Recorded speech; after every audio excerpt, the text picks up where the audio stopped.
어디 있는 거 가네. 징벌 갔네 버리고. Doctor साहब doctor साहब doctor साहब सर्दी है, बुखार में जुकाम है, मेरे को कोरोना का लक्षण तो नहीं है। डॉक्टर साहब डॉक्टर साहब ये डॉक्टर जवाब नहीं दे रहा है।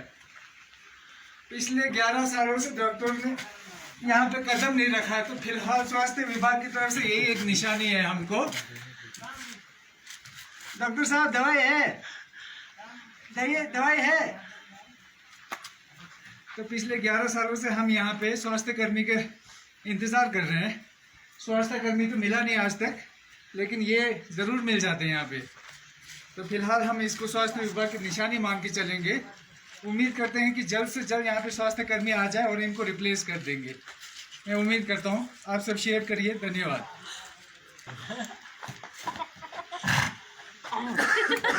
मैं महेश नेगी, इस समय मैं पंजाब के नया गाँव से बोल रहा हूँ।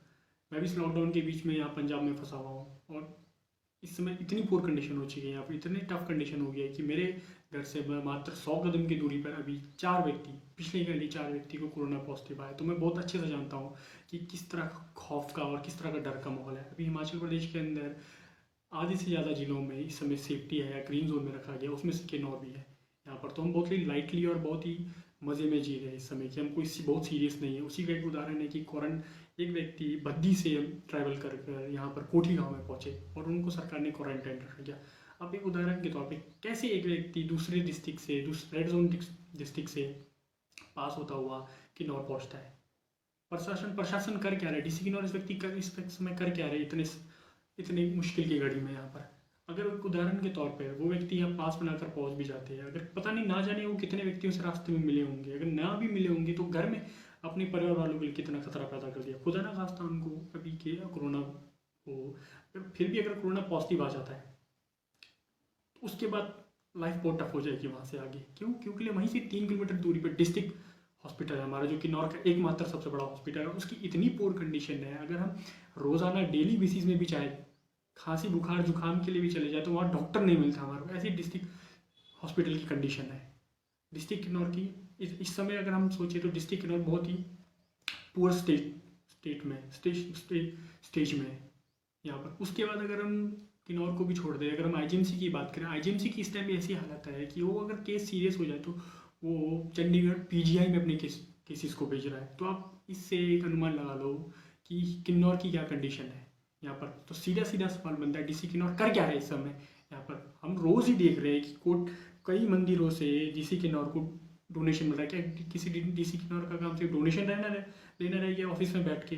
सापनी देवता से 51,115 रुपये का डोनेशन है। संगला मंदिर की तरफ से उन्हें 3 लाख का डोनेशन है। कोठी मंदिर जहाँ पर वो व्यक्ति को क्वारंटाइन रखा है, उसी मंदिर की तरफ से 51,000 का डोनेशन मिला 1-2 हफ्ता पहले। और उसी मंदिर की तरफ से, कमेटी की तरफ से ये बात सामने आई है कि अगर और ज़रूरत होगा तो प्रशासन को और भी आर्थिक तौर पे मदद की जाएगी यहाँ पर। तो सरकार कर क्या रही है जब इतना, मतलब ये तो 4 लाख का अनुमान, तो 4 लाख रुपए का अनुमान तो यहीं पे दे दिया।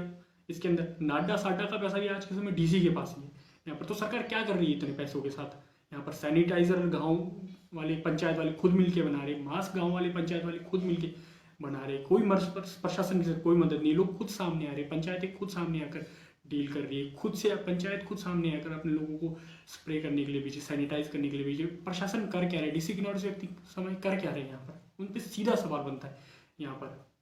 अगर ये केस यहाँ पर पॉजिटिव आ गया तो बहुत बुरा होगा, बहुत बुरा हो जाएगा किन्नौर के लिए। इस समय आप सीधा सवाल बनता है कि चौरा के अंदर जो भी व्यक्ति बाहर से पास बना के अगर आ भी रहा है, ज़रूरत है, मैं समझता हूँ, मैं खुद यहाँ पर फंसा हूँ तो मैं समझ सकता हूँ कि कितनी पुअर कंडीशन होता है अपने घर से दूर रहने का। मेरे घर वाले भी चाहते कि मैं आऊँ, रोज़ कॉल करते हो, रोज़ परेशान होते कि तुम वहाँ पर कैसे रह रहे हो। आज मैं पहली बार वीडियो के थ्रू मैं आपको बता रहा हूँ कि मेरे घर से, मेरे रूम से 100 कदम की दूरी पर कोरोना के। आज तक मैंने अपने घर वालों को भी नहीं बताया कि डर का माहौल बन जाएगा यहाँ पर। तो अब मैं समझ सकता हूँ कि घर से दूर रहना कैसा होता है, मैं भी जाना चाहता हूँ, पर मैं इसे लापरवाही से बेवकूफ़ी करते हुए नहीं जाना चाहता हूँ।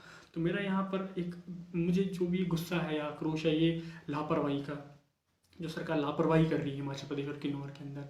मेरा सीधा सा सवाल है यहाँ पर कि सरकार अभी तक चौरा के अंदर एक क्वारंटाइन सेंटर क्यों नहीं बना पाई यहाँ पर? नाडा साडा का पैसा मैंने बता दिया, उसके बाद सरकार के पास कुछ ना कुछ अमाउंट अपने पास होगा इसके अंदर। अगर पैसे की कमी पड़ रही है या प्रशासन का फंड की कमी है तो वो गुजारिश करे। यहाँ पर कौन सा ऐसा मंदिर है हिमाचल प्रदेश या किन्नौर के अंदर जो आप मदद करने पर आर्थिक तौर पर मदद नहीं करेगा? कौन सा मंदिर है बताइए आप? इसके अंदर हर मंदिर सामने आएगा, चाहे वो 5,000 ही दे, 10,000 ही दे, वो एक अमाउंट ज़रूर देगा और उससे आप सही तौर पे उसको यूज़ कर पाएंगे। पर सरकार क्यों नहीं कर पा रही है यहाँ पर? अब इस तक सबसे सिंपल और पहला सवाल और आखिरी सवाल भी है, पहला सवाल भी है कि अभी तक क्वारंटाइन सेंटर क्यों नहीं बना चौरा के अंदर? चौरा में रोका क्यों नहीं जा रहा है? 1-1.5 हफ्ते पहले ये देखा कि किलबा के कोई व्यक्ति, मैं नहीं जानता उनको कौन है, किलबा से कोई व्यक्ति नेपालियों को लेकर किलबा में चले गए चौरा से पास होते हुए और वहाँ पे रजिस्टर कर दिया। अब इस तक क्या हुआ उसका, इन चीज़ों का यहाँ पर? तो ये बेसिक से सवाल है, इनको समझना पड़ेगा। हमारे पास दुनिया भर के लोग, मतलब हमारे पास अभी मेरे पास एक और डाटा है, इसमें ये बताया गया कि 1 हफ्ते पहले देखा, ये अभी 10 अप्रैल का डाटा, इसमें कहा कि 52,094 लोगों का चेकअप हुआ है। 52। अब एक सीधा सा सवाल है, 52 हिमाचल किन्नौर की जनसंख्या कम से कम 80-84 हज़ार होगी, लगभग लाख होने वाली होगी। मान लेते उसमें से 10-20 हज़ार लोग बाहर है, मान लेते मोटा मोटा डाटा, तो 52,000 लोगों का चेकअप हुआ है।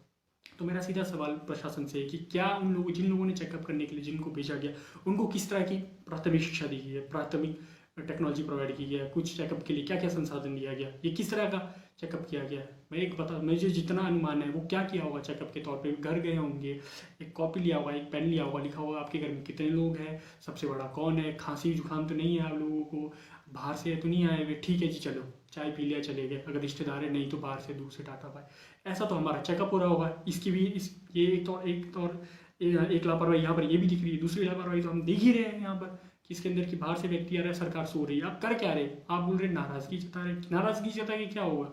अगर खुदा ना खास्ता केसेस आ जाए, क्या करेंगे आपसे नाराजगी का? हमारे पास फैसिलिटीज़ नहीं है, समझना पड़ेगा इसके अंदर। मैं यहाँ से, मुझे उन लोगों से भी शिकायत है, हमारे पास इंस्टाग्राम जैसे फेसबुक से सोशल मीडिया के अंदर कई दुनिया भर के अकाउंट्स हैं। मैं चाहता हूँ उनसे रिक्वेस्ट भी करता हूँ, हाथ जोड़ के रिक्वेस्ट करता हूँ कि वो सामने आए और इस तरह से थोड़ा प्रशासन पे दबाव बनाए कि वो थोड़ा सीरियसली ले एक्टिविटीज़ को। यहाँ पर सोलन, बत्तिया, ऊना, ये यहाँ पर इनको रेड जोन कर दिया। खुदा ना खास्ता कल दिन को भी हमारे को भी ऐसी कंडीशन आ जाए, मैं भी घर आना चाहता हूँ। तो मैं समझ रहा हूँ उन लोगों का भी, यहाँ पर मैं भी देख रहा हूँ। मेरे यहाँ पर पड़ोस में पूरा लॉकडाउन कर दिया, हम बाहर नहीं जा सकते, घर बाहर नहीं आ सकते। ATM हमारे पास इस समय कैश नहीं है निकालने के लिए, ATM नहीं जा सकते हम यहाँ पर। ऐसी पोर कंडीशन में हम यहाँ रह रहे हैं, उसके बावजूद हम घर क्यों नहीं आ रहे? हमारे पास भी ऑप्शन है यहाँ पर। 34 सेक्टर में किसी पुलिस ऑफिसर का वीडियो आया था, उन्होंने कहा कि जिन्होंने घर जाना चाहते हैं, जो मुसीबत में, वो मुझे कॉल करें। हमने उनको कॉल नहीं किया, हम लगा चलो यहाँ रह लेते करके। हिमाचल भवन में बुलाया गया, हिमाचल भवन में जाके क्या कर लेंगे हम? यहाँ पर कोई फैसिलिटी नहीं है यहाँ पर। तो मैं आप सबसे गुजारिश करूँगा कि थोड़ा सीरियसली ले, और स्पेशली DC किन्नौर इस बात को थोड़ा सीरियस ले। और मैं आम जनता से, आम आवाम से भी कोशिश करूँगा कि सोशल मीडिया के अंदर उन पर दबाव बनाया जाए। प्रोटेस्ट धरना तो हम कर नहीं सकते, अगर कर सके तो हम उनके ऑफिस के बाहर ही धरना कर देते, टू बी वेरी फ्रैंक यहाँ पर। तो मैं चाहूँगा कि सोशल मीडिया में उन पर दबाव बनाया जाए, प्रशासन पे दबाव बनाया जाए और सरकार पे दबाव बनाया जाए, थोड़ा सीरियसली ले। Thank you so much. Corona virus से जंग में जिला युवा कांग्रेस किन्नौर ने आज दिन तक कार्यकर्ताओं ने करीब 4,000 मास्क विभिन्न गांव में बांटे हैं, जिसके लिए मैं जहां पर जिला किन्नौर के युवा कांग्रेस के सभी कार्यकर्ताओं को बहुत बहुत बधाई देता हूं। वहीं पर जिला युवा कांग्रेस के अध्यक्ष एडवोकेट प्रताप नेगी और ब्लॉक 2 के युवा कांग्रेस के अध्यक्ष सुरेश नेगी, ब्लॉक कल्पा के युवा कांग्रेस के अध्यक्ष श्यामानंद नेगी, ब्लॉक निचार के युवा कांग्रेस के अध्यक्ष प्रशांत नेगी, इनको भी बहुत बहुत बधाई देता हूं कि इन सभी के अथक प्रयास से जिला में अपने लेवल पर इन कार्यकर्ताओं ने जो है मास्क बनाकर इस आपदा की घड़ी में अपना सहयोग दिया है।